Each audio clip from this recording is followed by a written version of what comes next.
Hello, everybody. So, I would like to start off with introducing myself. I am Arabella, and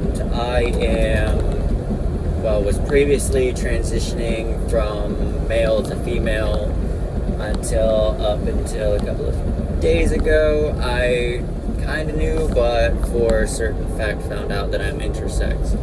I was born a male, transitioned into a female at birth. So now I am providing a vlog and going to start this vlog as my journey, either to help you guys or to help everybody out on their transition as well. I have a little bit of advantage, not much. So my facial hair didn't grow until I was 19 and I started shaving it to make it grow. That's the biggest question I've ever got. Okay, you were born a female, how do you have facial hair? And I explained to him that. On top of that, I have, as you can see, the female face, the cheekbones, the pointed chin, not so much rounded face. So let's start with a little bit about the first week of transition.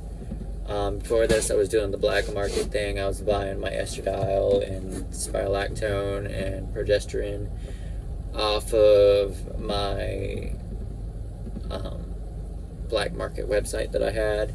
I would buy this and pay for it. It was stupid expensive. It was actually really dangerous from what I've heard, because I wasn't having my tests. I wasn't, you're supposed to take a test to tell you, what your testosterone level is, what your estrogen level is, and I didn't have that test.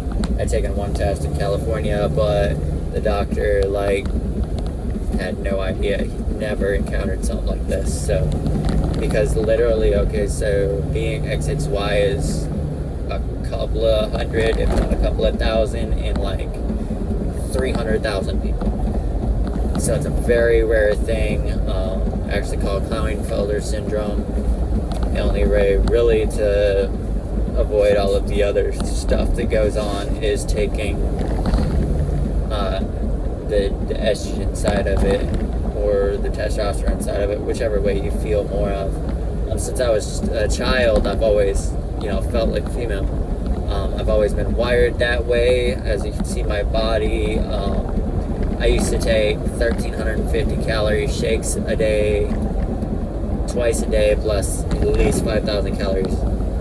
And we're talking in a 60-day period, and gained 0 pounds. In fact, it was 2 pounds of water weight. That was it. So upon all of this, getting all of that done, I've ended up starting on estradiol,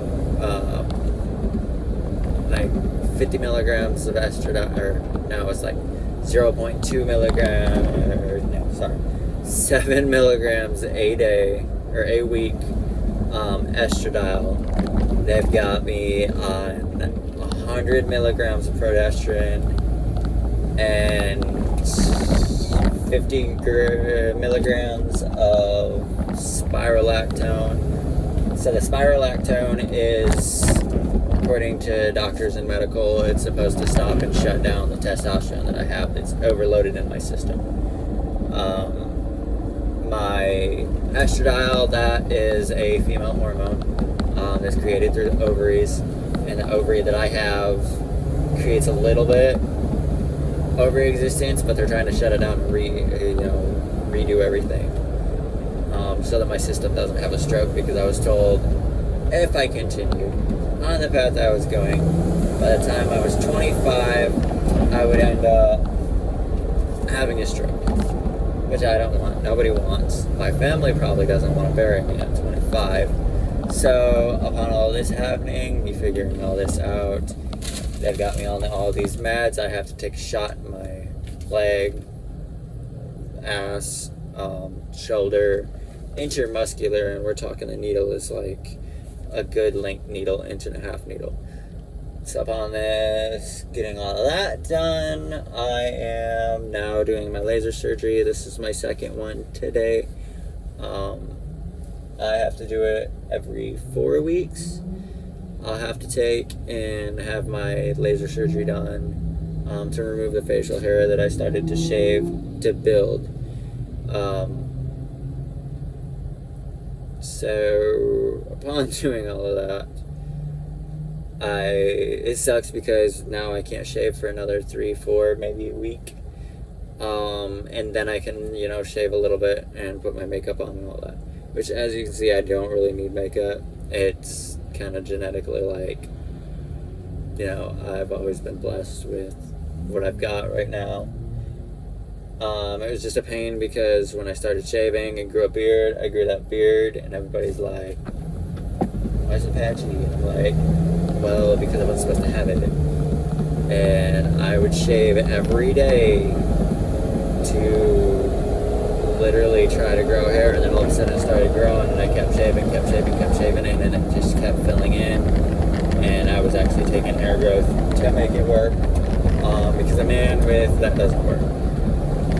So when I started getting on my hormones, the doctor was like, you're gonna reverse, blah blah blah, and I'm like, okay, I'm good with that, but also at the same time I'm removing my hair because I don't want to be a bearded man walking around with boobs. That's just not my thing. I don't want to look like the circus. I guess the bearded lady. I don't want to be the bearded lady. Like, I want to be myself. I want to be the beautiful lady that I was meant to be, a beautiful woman. And before this last week, I had always went by Victoria. Because that's the only, I swear it has always been the heart. Victoria Curtis. After finally talking with my mother, she's like, no, your original was Arabella, spelled a very unique way, and that was your name, and everything's all messed up. You're supposed to, be this way, and your dad can get everything, I guess. My dad has indoctrinated about 4 or 5 years. I don't know if it's not his fault or not his fault. I'm not putting blame on anybody but myself or him. It's just one of those, like, I'm not going to throw blame because it doesn't really matter right now. Because regardless of whether he's going to be there or not, or whether he's going to be supportive or not, it is just gonna be life going on over and over and over. I'll wake up the next morning, go to work, go to my 2 jobs, come home, go to bed, get up, do it all over again, and it's the same old routine. I'm not gonna let it mess with me, because that is the biggest thing for a lot of transgender people that I've met, or intersex people that I've met. On the few that I have met, they have explained to me that their family, it was very hard for their family to re-accept that, but at the same time they were sort of to blame because of us being born either both or one or the other. It's a very unique one to have XXY and not have both down there, or breasts. I've had a few people try to argue with me, no, you're not intersex because you weren't born with both. I was like, no, but there's a bunch of them, blah, blah, blah, blah, blah. And it's very unique that somebody is born with XXY. And I've always just told them straight up, I said, all right, look, have you ever seen anybody or met anybody with XXY? No. Okay then. So everybody's unique. You're not Einstein. So if anybody tries to argue with you ever, don't let them win, because you are yourself. You know better than anybody else exactly who you are. I've had people come towards me being like, look, I'm in Texas, I'm in the worst state ever for this kind of thing, and I need help. I'm not accepted. I need somebody to talk to. And look, I'm always here. I will always be here.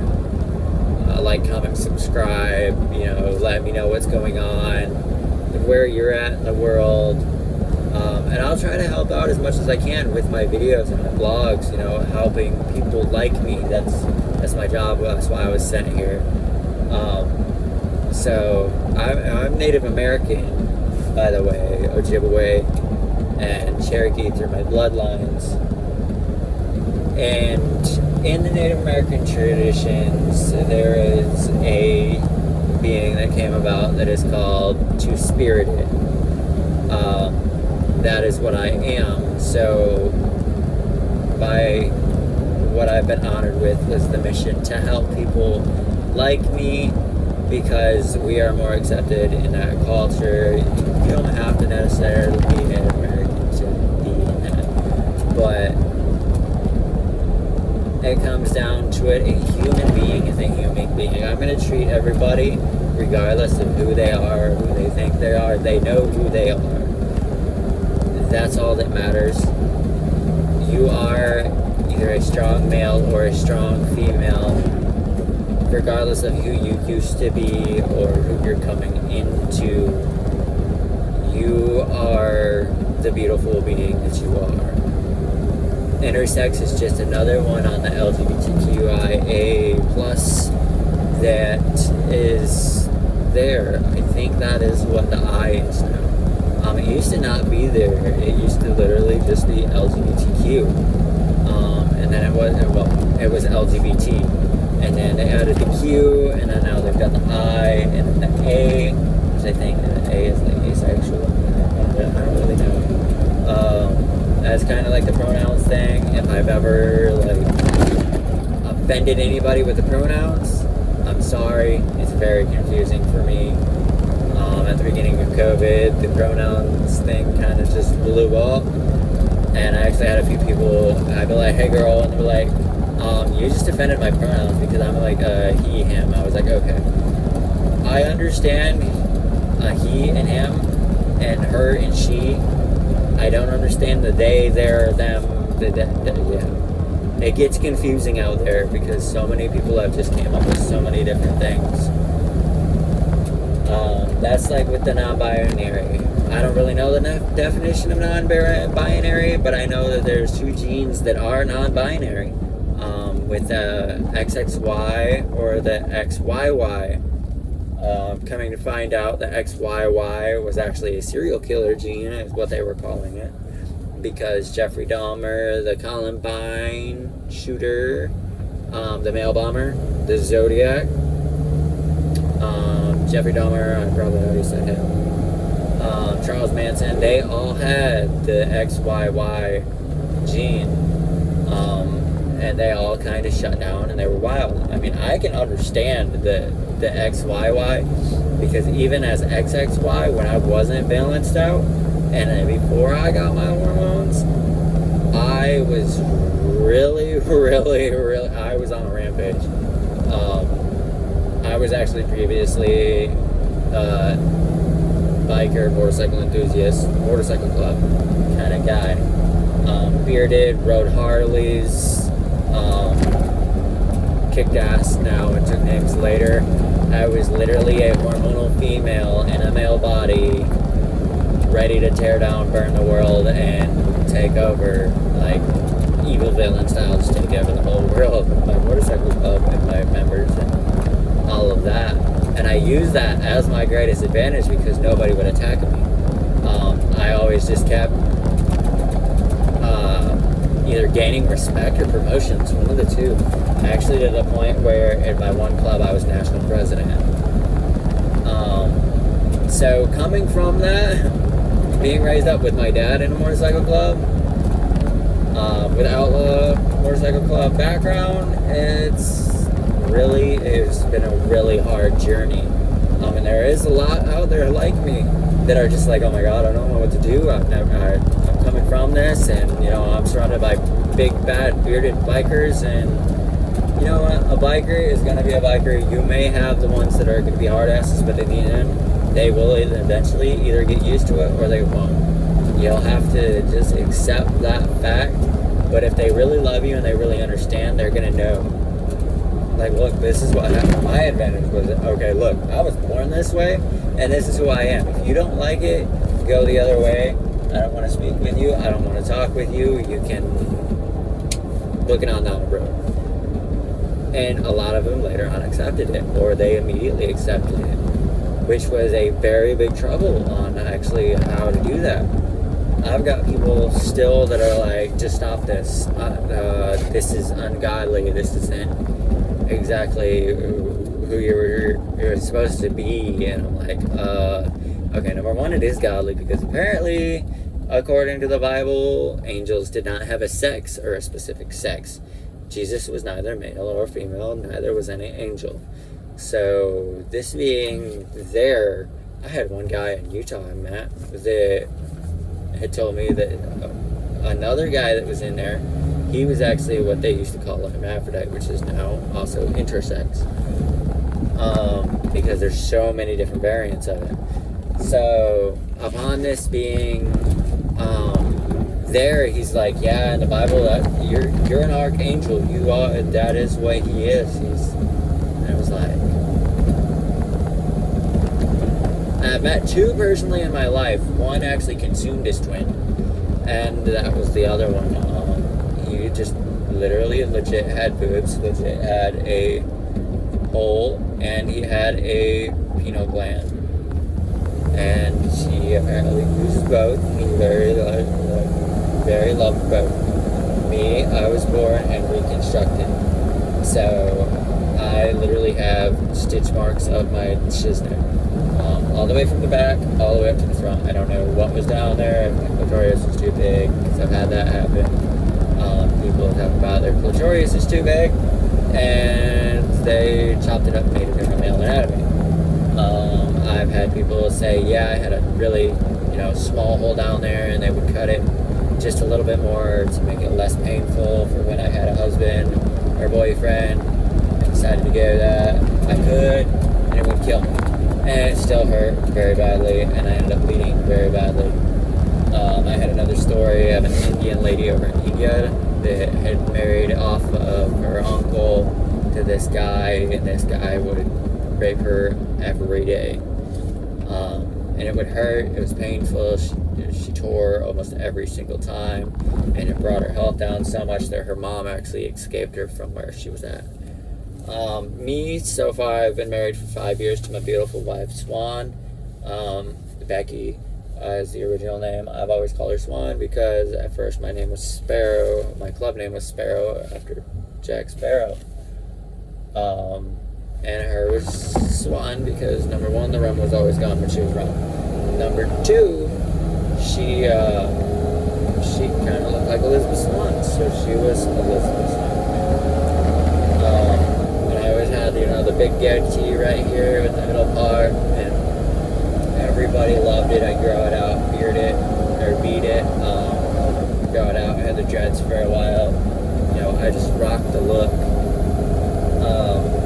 So she ended up falling in love with me in Utah, of all places, with a very, very wild story. Later on, we'll probably talk about it. But we've been happily married for 5 years.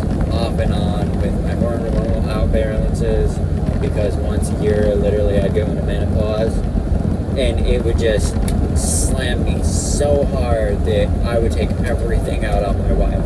She didn't deserve it. She stood there strong, and she always came back and said, look, we're going to work this out because we're adults. We love each other and we need to figure this out. And finally when I broke it to her that this is who I was, this is why everything's happening. Literally, I got in hormones and everything switched. Like, immediately, oh my god. Every single little thing. Like, so my horniness. Okay, I used to be uncontrollably, like I was as bad as Charlie Sheen, kind of. That was my more. If I didn't have it every day, something was wrong, and I was looking up what I needed to get myself there. After hormones, and like 2 weeks in before my hormones, when my estrogen reset itself again, it just, like, I no longer needed it. I didn't even look anything up. I haven't even looked anything up since, like, I've been on hormones. Because I just haven't needed it anymore. It's like, just a silence, like a peace, because it was so hard. I'd have those urges so strong that it's like American Pie / Charlie Sheen. I gotta get my fix. I gotta get it now, kind of like a drug addict. It was a drug to me, because it would balance myself out, and it was so releasing when I just stopped being horny. So coming down to this, it is a little bit of a trick with me and my wife, because I don't know if I'm gonna still be able to be erect anymore. And last time we did it, I literally all of a sudden started overheating and feeling nauseated, and literally tried to horse it in the toilet a couple of times and nothing came out. So I was sitting there and I was over the toilet and I'm horfing. She's like, "Are you okay?" "Oh my god, this is your medication." And we both kind of like freaked out a little bit. I remained calm because that's how I'm trained. It's a high pressure situation. I'm able to keep my cool almost every time. So when all this went down, I had to sit there. I had to level everything out, bring it down to where I could actually, breathe. And I finally got there, and I drank a little bit of water. I laid back down, and everything simpled out. And I crashed out for literally until it was time for me to go to work at like 9 o'clock. And I got up feeling like it was a whole day hangover. So that's something that I have to get used to, and you may have to get used to, is your level of intercourse is not going to be the same. Your feeling, it definitely goes up down there. For me, it did. Being reconstructed, it was always a 5K marathon every time I wanted to do something. And it was just exhausting every time. It was just like, honestly, for the longest time, I was seeking something that was easier, like, oh my god, it's her. No, it actually wasn't. It was me, it was my feeling. It was even my emotional standpoint because of my hormones. My emotions were like a map. Every single time a hurricane comes up the path it's gonna go, you don't know. That hurricane is just gonna turn on and it's gonna destroy everything in its path, and you don't know which way it's gonna go. With a little bit of support there, I want to better figure out, and also as my journey help everybody in my journey any way that I can. As far as it is info, research, if you need somebody to vent to, I'm always here. It's Victoria Curtis on Facebook, Instagram the same, and obviously Arabella on here. Later on down the road, if you're still added into it, it will be Arabella, spelled A-R-A, Bella, B-E-L-A, Curtis, C-U-R-T-I-C-E. It will later on be spelled that way as soon as Facebook gets over there. I gotta do the 60 days, blah, blah, blah. The last time I did it was like the 7th, so it's getting there. Or every 90 days or something like that, I don't remember. After I got kicked off my last Facebook, I made a new one, Victoria Curtis, and then I switched it to Captain Sparrow Curtis for a while, and now I'm back to Victoria Curtis.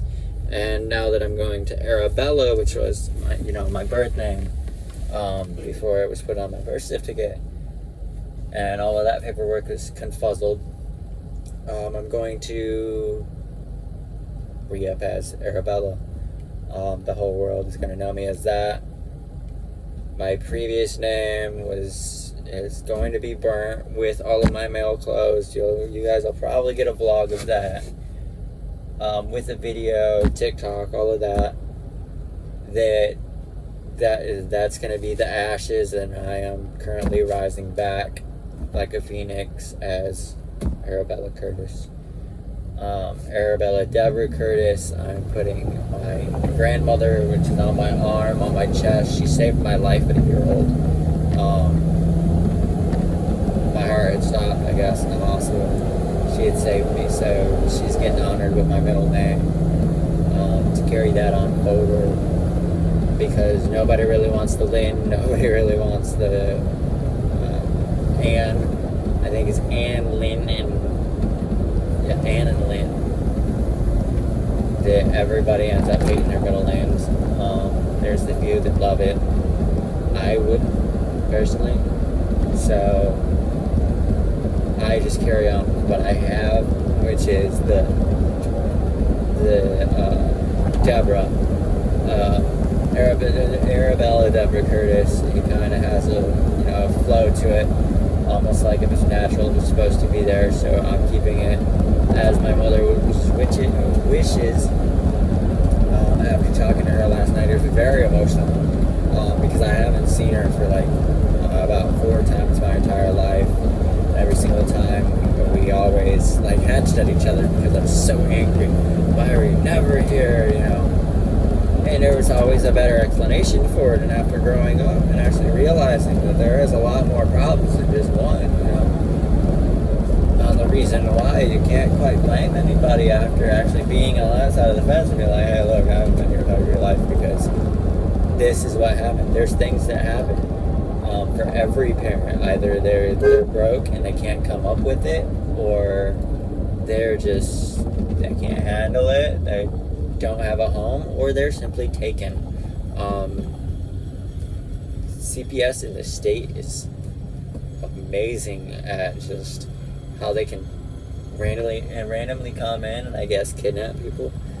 Best explanation, come in. Oh, you don't fit our expertise here, so we're gonna take your child to have a nice day. And by the way, you've got to pay this monthly. You got to go to court and have them drug from you. Legal kidnapping, I guess you'd say. The best man to say on that. So with that, I guess this is going to be the end of the vlog. I hope to hear from you guys soon, or hit the like and subscribe, and you guys view me and learn a little bit or help a little bit. If you have anything even to put in, be like, hey, look, sister, this is my out view on it. If you could bring this up, I will definitely bring it up and be like, look, check it out. This person came back and said, check this out, or I was wrong about something. It'll be, I guess, like speeched out, just like, hey, check this out. This is something else I learned, because I'm still learning too, and this is a big learning curve for everybody. And I'm just trying to put my output out while having everybody else's output that is viewed, because some people are stage fright. Some people don't want to be on camera. If you don't want your name on there, just let me know. Hey, I want my name on there, but hey, check this out, sister. This is the info that I need to check. I'll do it. I will be your voice. If you need a voice, or if you just need somebody to talk to or vent to, I'm here. Always and forever. So, like, subscribe, hit that follow button, share, whatever you gotta do, because we are here to wake up this world finally. Facebook doesn't have very many groups for intersex. Very little even for transgender. So let's blow this up. Let's bring it out. Let's make it be known, because we need this. This is now awakening in the world, because it was a big thing in the 90s. These doctors would just flood the market with us. And they loved experimenting on us, like all those mutant movies, X-Men, you ever seen all that? Yeah, real life legit mutants. We are the very rare. We always will be until we die. And we keep going, and they try to erase us, and we kept fighting for it. Now it's our time to stand up and fight for what we have in any way possible. And if it starts out with this video, I would absolutely adore it, because I am giving you guys strength. I am trying to provide you guys with energy, strength, and love to wake this world up, and let's move forward with it. So like, subscribe, and let's do this.